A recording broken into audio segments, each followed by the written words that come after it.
Hey guys, I'm Brian Cornelius from the Lion and the Lamb, and I work at a hospital and I wear masks all the time. Wear the N95, and I wear the surgical mask.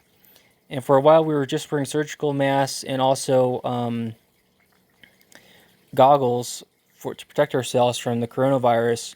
But now we've been wearing the N95 recently because they think the N95 can stay airborne for a much longer time than any other virus that's normally droplet. But droplet precautions, normally we just wear surgical masks and we get along with that just fine. I think you could get along with it just fine just being out and about. And it also would help you from stopping from spreading anything. That's basically what the surgical mask is designed to do. And the N95 acts as a filter, and it filters out all particles, but it has to be airtight against your face, and it's very uncomfortable to wear. And we actually have to do a test to do it. So I see some people wearing surgical masks out there and some wearing N95s, and I know they're definitely not wearing N95s correctly, but surgical masks even they're not wearing correctly, and it's a little bit like, why you guys aren't just wearing it right? It's just really annoying to see.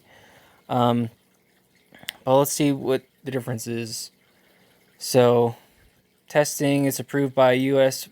Food and Drug Administration. The surgical mask, and the N95 is evaluated and tested and approved by NOSHA.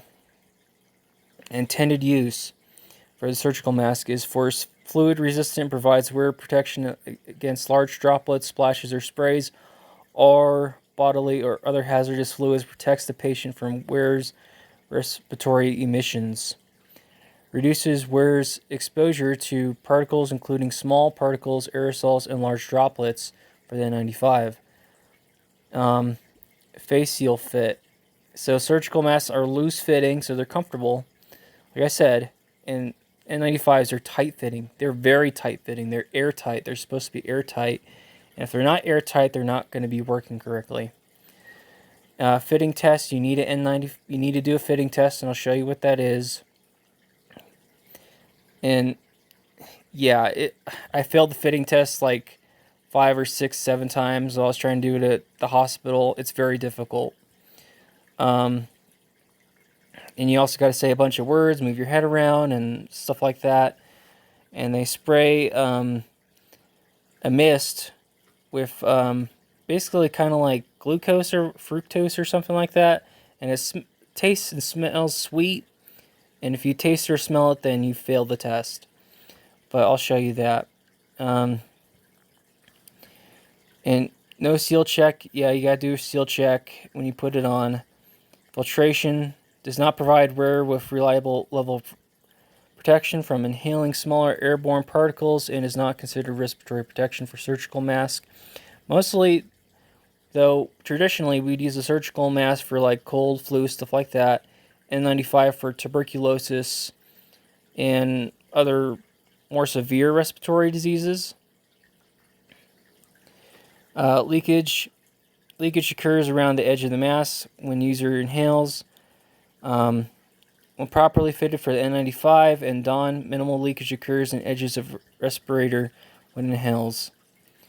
Use limitations. Then the surgical mask is disposable, discard after each patient encounter, and ideally should be in the N95. Ideally should be discarded after patient encounter and after aerosol generating procedures.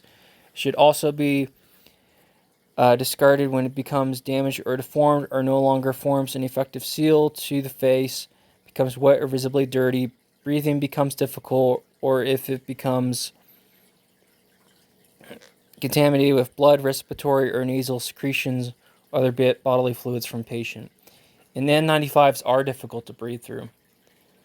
But yeah, this is the proper way to put on the surgical mask, which a lot of people are wearing. And they're perfectly fine. I think there's no problem with you wearing the surgical mask out and about trying to protect yourself from the coronavirus. You don't really need that N95, I don't think. Just because N95 is like supposed to protect you from airborne particles like tuberculosis and so forth. And so far as I know, this disease is droplet particles, but they stay in the air a bit longer. So I don't know. It's debatable still, but I really think that the surgical mask is fine. And I was, like I said, when we were treating the coronavirus for like the first couple weeks, we were just wearing surgical masks and goggles, and that was it. That's all you needed. Hold the mask via the air loops and ensure it covers your mouth and nose. Then place loops over your ears. Pinch the metal strip. There's a metal strip up there, right there, and you're supposed to pinch it down, grip it down, so it's a tight fit around the bridge of your nose. Once the mask is soiled, remove it holding ear loops. So don't touch the mask. Dispose soiled mask into bins and then wash your hands. And I like these masks because you're not constantly filling them. If you wear the N95, you might constantly keep trying to make sure the seal's right, and kind of defeats the purpose of the mask. And there's also a debate about which mask is better, the surgical or N95, and there was a whole study about it, but I'm not going to go into it. And these are different types of N95s. So you got these 3 M's or whatever, and they're commonly used. And I wear the Kimberly Clark at work. That's what they offer, with the large pouch and everything. But they're really not comfortable at all. I actually like these M3s. They also have M3s there at my work as well. I like these M3s, but even the M3s that you see at Home Depot and stuff like that, you guys could wear that, because even doctors right now, they're wearing that stuff because we're running out of gas masks, and yeah, it's just crazy. Gowns, PPE, masks, gloves, all that stuff. So we're even buying stuff from like Home Depot and stuff like that. But for a while, we were just wearing these type of masks with surgical mask with just a face shield attached to it. And that was working out just fine. And a lot of other departments are still wearing that. And well, we're still doing that with a lot of patients unless they're intubated. So these masks are pretty much okay. I'm not sure why we're wearing the N95s in the ED all the time, but that's what they want us to do. And N95 masks, like I was saying before, they remove 95% particles up to 3 microns and above.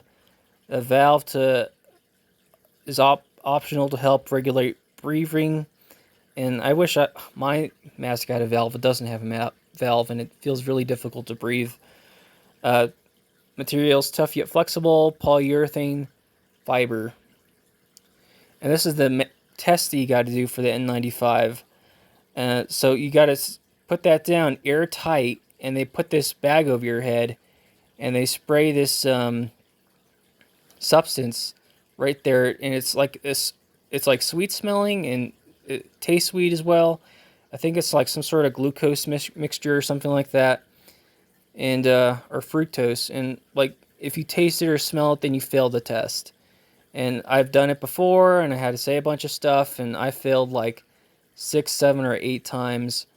So just because you got it in 95 doesn't mean you're wearing it correctly.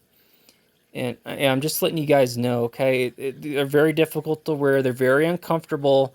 And you see nurses out there with videos about like what it's like combating this thing. When you always have to wear an N95, they're wearing it for hours. I'm wearing an N95 for hours. It's super uncomfortable. But yeah, I would recommend that you guys just wear a surgical mask. Be safe out there. Wear gloves. Wash your hands. Use Purell to protect yourself from the coronavirus. But anyways, I'm Brian Cornelius. Thanks for watching. Please like, share, and subscribe.